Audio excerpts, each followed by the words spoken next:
Master assistant कर्मचारी संघटनेची नांदेड शहरातील राधाकृष्ण मंदिर वज्राबाद येथे दिनांक 18 फेब्रुवारी रोजी महत्त्वपूर्ण बैठक तुकाराम मोरे यांच्या मार्गदर्शनाखाली आयोजित करण्यात आली होती। या बैठकीच्या अध्यक्षस्थानी श्री सुरेश पाटील कपाटी यांची उपस्थिती होती।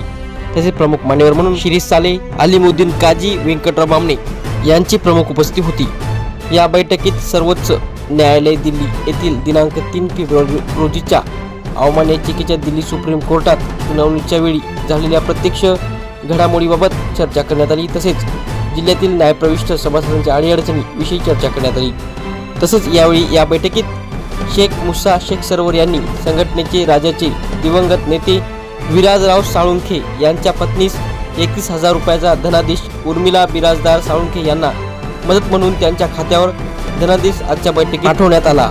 या बैठकीसाठी व्यंकटराव बामणे, सतीश जोशी, विनायक औसेकर, बळीराम काकडे, विलास गिरी, बालाजी कोरे, चपलवार, संभा मगरे, मैनोद्दीन पठाण, संभा कोकाटे, काशीनाथ कोसरवाळ, DN कुलकर्णी, शेख अलाउद्दीन, लक्ष्मण पवार यांच्यासह आदींची उपस्थिती होती। आजच्या बैठकीला या बैठकीच्या अध्यक्षस्थानी सुरेश पाटील कपाटे, सेवानिवृत्त मंडल अधिकारी, तालुका मुखेड, तहसील कार्यालय मुखेड येथून सेवानिवृत्त झाले आणि त्याचबरोबर शिरीष साले, मंडल अधिकारी सेवानिवृत्त, व्यंकटराव बामणे, अव्वल कारकून, तहसील कार्यालय देवणी, अलीमुद्दीन काजी, सतीश जोशी, विनायक औसेकर, मैनोद्दीन पठाण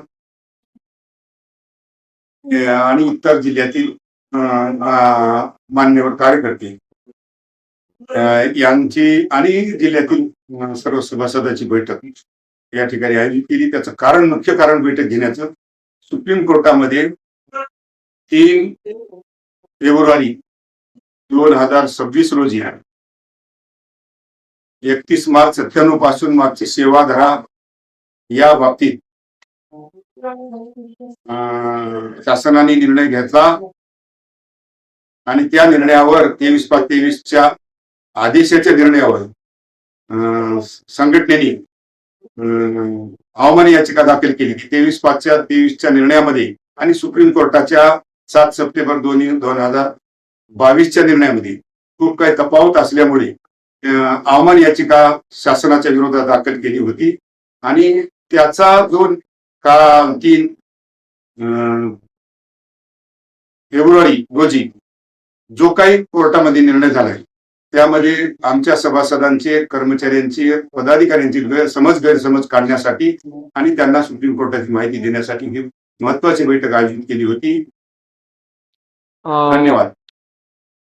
आता राज्य शासन, राज्य संघटना आणि राज्याची संघटना जो काही निर्णय घेईल आणि सुप्रीम कोर्टात हो की हायकोर्टात हो ही केस आम्ही दाखल करणार आहोत। सुप्रीम कोर्टाने आम्हाला दाखल करण्याची परवानगी दिली आणि संघटना निर्णय घेत आहे। संघटनेचे अध्यक्ष, सर्व राज्य कार्यकारिणी हा निर्णय घेणारच आहे। आता या 2 दिवसामध्ये तो निर्णय घेऊन सुप्रीम कोर्टामध्ये हो की हायकोर्टामध्ये हो केस दाखल करणार आहोत। 31 मार्च 97 पासून सेवा धरून पदोन्नती, वेतन निश्चिती, इन्क्रिमेंट सर्व मिळावं म्हणून ही केस परत आम्ही MA केस दाखल करणार आहोत असं संघटनेच्या अध्यक्षांनी निरोप दिला आणि त्यांच्या निरोपानुसार आम्ही बैठक आयोजित करून सभासदांचे गैरसमज आम्ही आज या बैठकीमध्ये काढलेले आहोत आणि सर्वांना समजलं की कोर्टामध्ये काय होईल।